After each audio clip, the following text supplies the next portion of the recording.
Hello, I'm Michael, and if you're here, it's because you're as attracted to fear as I am. Paris, the city of lights, seemed the perfect setting for Alice, a young 27-year-old photographer who had decided to fulfill her dream of capturing the romantic and enigmatic essence of the French capital. She rented a charming apartment on Airbnb, located in an old building in the heart of the Marais, a neighborhood famous for its cobblestone streets and historic buildings. The listing describes the location as a peaceful retreat overlooking an indoor garden, perfect for someone looking for inspiration. Upon arrival, Alice noticed that the apartment, although faithful to the photos, had a peculiar energy. The environment was too quiet, even in the middle of the city.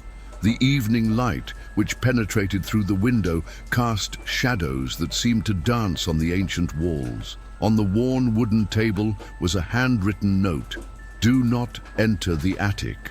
Alice found it curious, but didn't care, thinking it was some kind of joke from the host. As the night progressed, the silence in the apartment began to take its toll. The usual sounds of the city, horns, hurried footsteps, laughter, seemed non-existent there. It was as if that place was isolated from Paris. Alice, although intrigued, decided to ignore the strange sensations. After all, I was there to work and explore. But then, as he was organizing his camera, he heard a faint noise coming from upstairs, something that sounded like the light scraping of furniture or slow footsteps. He remembered the note, "Don't go in the attic." It started to sound less like a joke and more like a warning. The tension grew, and Alice began to question whether that place was really safe. Alice tried to shake off her uneasiness, convincing herself that the noises in the attic were caused by some structural problem or even animals. However, curiosity began to take over. The note seemed like a provocation. Who would leave something like that without explaining the reason? Deciding to ignore the sounds, Alice forced herself to go out the next morning. He spent the day photographing Paris's iconic tourist attractions, the Eiffel Tower, the Seine, and the charming cafes in the Marais. But upon returning to the apartment, an inexplicable weight seemed to have settled in the air. The building's hallways, with their dim lighting and musty smell, felt suffocating. While downloading the photos onto her notebook, Alice noticed something strange. Among the images taken that day, there was one she didn't remember taking. It was a photo of the interior of the apartment. The image showed his bed and in the background, an almost imperceptible figure standing next to the window. The face was not clear, but the silhouette looked feminine, with long, disheveled hair. Alice felt a chill run down her spine. The figure in the photo was impossible to ignore, but the apartment was empty. Convinced it was a camera glitch, she checked the settings, but nothing seemed to be wrong. She deleted the photo and tried to forget, but her mind kept echoing questions. Who was that person? How had the image been taken? Night fell, and the apartment became quieter than ever. Alice began to hear the noises again, this time clearer, shuffling footsteps coming from the attic. They were methodical, going from one place to another, as if someone were going in circles. She tried to ignore it, but the sounds intensified, accompanied by a light whisper that seemed to pass through the ceiling. The next day, Alice decided to confront the Airbnb host. He sent a message asking about the note and the sounds in the attic. The answer came short and evasive. "It's a part of the building we don't use. Please avoid going there. It's dangerous." The casual tone of the message seemed to hide something. Alice started researching the address on the internet, trying to find out something about the building. Among articles and historical records, he found a mention of the place. During World War II, the building had been used as a hideout by a family persecuted by the Nazis. According to reports, no one ever saw the family leave. Local stories suggested that the attic was the last place they were seen. That night, the footsteps in the attic returned, but this time, something changed. The shadows cast by the moonlight created patterns on the walls of the apartment. They seemed to form human figures, with arms extended towards Alice. The clock struck 3 a.m. when she heard something that couldn't be ignored. the sound of a door slowly opening upstairs. Fear began to consume Alice, but she felt she needed to find out what was in the attic. Alice couldn't sleep a wink for the rest of the night. The sight of shadows and the sound of the door opening in the attic brought her to the brink of panic. In the morning, when daylight invaded the apartment, she tried to rationalize the events. Maybe it was his imagination, heightened by the stories he had read about the building. However, curiosity and fear continued to battle in his mind. Determined to solve the mystery, Alice bought a flashlight and, late in the afternoon, climbed the stairs that led to the attic. The door at the top was old and creaked slightly in the breeze. It seemed like no one had opened it for years, but the noises heard the last few nights indicated otherwise. When he tried to turn the handle, he realized that the door was locked. However, a small crack let out a damp, rancid smell. Alice went back downstairs to her apartment, frustrated, but her determination only grew. She looked for something that could help her open the door, finding an old key hanging on the back of a decorative picture. It was as if someone had left it there on purpose. Upon returning to the attic, Alice felt a biting cold, despite it being summer. The key turned with difficulty in the lock, and the door finally opened, revealing a dark and dusty room. The attic was small, with old furniture covered in stained sheets and boxes stacked on the sides. A broken mirror was leaning against the wall, and next to it were deep marks in the floor, as if something heavy had been dragged repeatedly. Alice shone the flashlight around the area, her eyes picking up disturbing details. Old photographs scattered across the floor, showing people who appeared to live there. In some, the faces were heavily scratched out, leaving only grotesque silhouettes. Then, in the absolute silence, Alice heard a distinct sound, low, ragged breathing, which seemed to come from one of the darkest corners. She froze. Her instincts screamed to get out of there, but something made her stay. When he shined the flashlight into the corner, the light revealed a huddled figure covered in a dark cloak. It was impossible to identify the face, but the breathing became louder and more labored. Alice took a step back, but before she could react, the figure slowly stood up. When she finally managed to snap out of her trance, Alice bolted down the stairs, locking the door behind her. However, as she descended, she heard heavy footsteps following her. Upon entering the apartment, he tried to call the police, but the phone simply didn't work. The lights began to flicker, and the silence in the apartment was replaced by incessant whispers that seemed to come from all directions. It was then that she noticed something even more disturbing. The photos inside the attic were now scattered across the floor of her apartment, as if they had been left there while she was away. Among them, he found an image that seemed new. It was her, taken moments before, in front of the attic door. Terror consumed Alice. The apartment, which had once seemed just strange, was now a living nightmare. The air felt thicker, making it difficult to breathe, and the whispers around him made it impossible to think clearly. Everything in the room seemed to conspire to keep her there. Alice, however, knew she needed to regain control. Her survival instinct made her act quickly. First, she gathered her things, hastily throwing her camera, notebook, and belongings into her backpack. When he tried to get out the door, he realized that the lock wouldn't budge. He turned the handle repeatedly, but it was as if the door had been sealed. The window seemed his only way out. She tried to open it, but an invisible force seemed to keep it closed as well. Desperate, Alice looked around, trying to find something useful. It was then that he noticed a disturbing detail.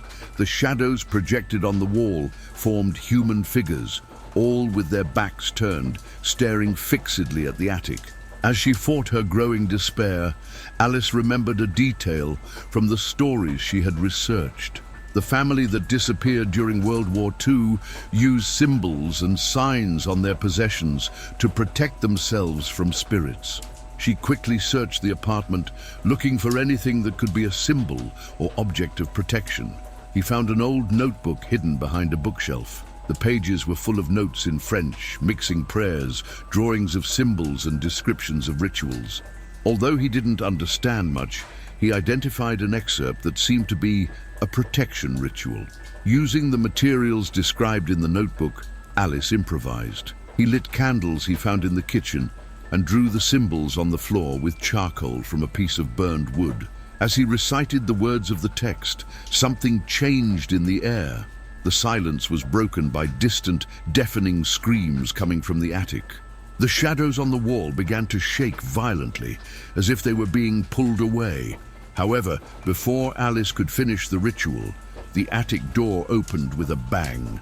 The same hooded figure he had seen before appeared, this time slowly descending the stairs, as if resisting an invisible force. Alice felt the ground shake beneath her feet, and the notebook in her hands began to burn, forcing her to drop it. Without thinking, she grabbed her camera and took a photo of the figure. The flashlight illuminated the face for the first time. It was a pale woman with sunken eyes and an expression of eternal pain. The figure momentarily disappeared in the flash, giving Alice enough time to run towards the door. This time, the lock gave way, and she managed to escape into the hallway. As I ran downstairs, the screams and whispers continued, echoing throughout the building. Upon reaching the street, Alice looked back, expecting to see the figure, but the building was silent and still. However, his camera, which he still held tightly, weighed like a reminder of what had happened. When he reviewed the photos later, he would discover something that would change everything. Alice, breathless and confused, found refuge in a nearby open cafe. Trembling, he connects his camera to his notebook to review the photos. I needed to understand what had happened and perhaps find some explanation. As the images loaded, your heart was racing. The first photos looked normal, landscapes of Paris, details of the streets of the Marais. But when moving on to the images taken inside the apartment and the attic, the terror returned. Each photograph showed not only the hooded figure, but other presences she had not seen before. Deformed shadows, pale faces, and outstretched hands appeared in dark corners of the room, as if they were trying to reach her.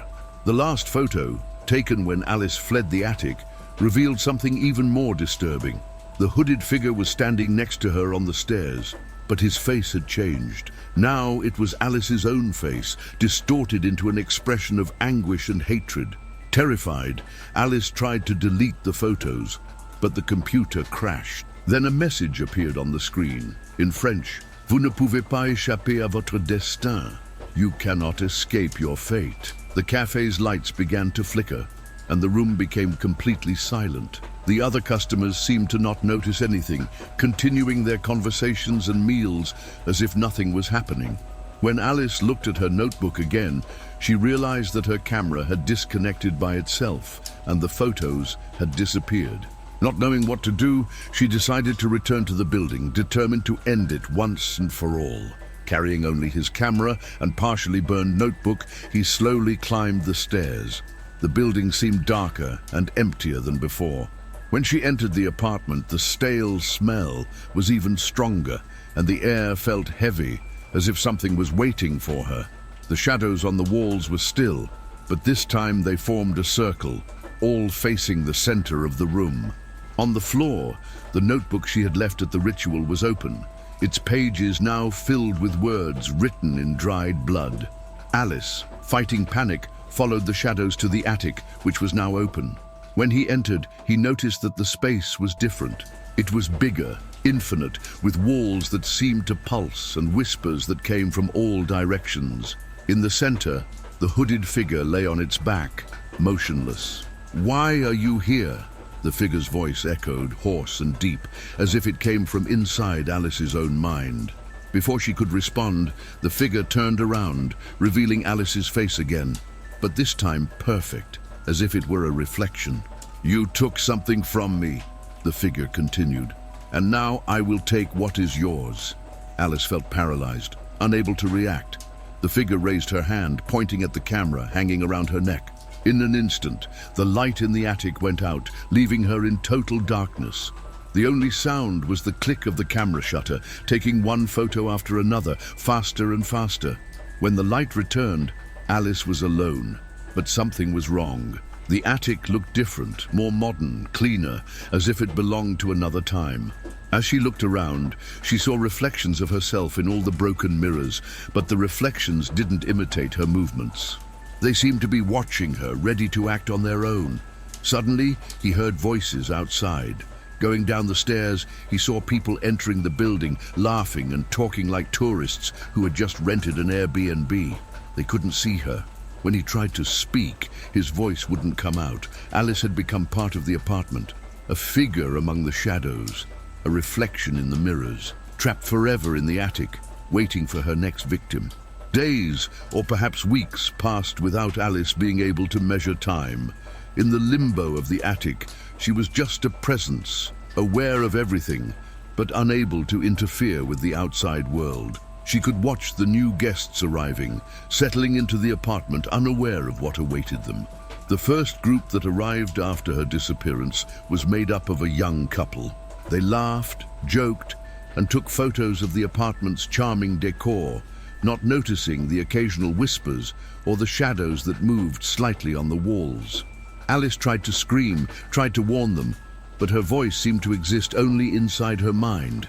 As the couple explored the apartment, something caught their attention: Alice's camera, which was now abandoned in a corner of the room. Curiosity led them to turn it on, and when they saw the photos, their faces contorted in confusion and then pure terror. The images showed Alice, or something that appeared to be her, watching them from inside the apartment. That's when the phenomena started again. The room darkened, and the whispers became screams. Alice could feel the presence of the hooded entity, now completely in control. The couple fled in panic, but as Alice had experienced, the doors were locked and the windows sealed. Alice watched helplessly as the cycle began again. The entity seemed to feed on their fear, just as it had done to her.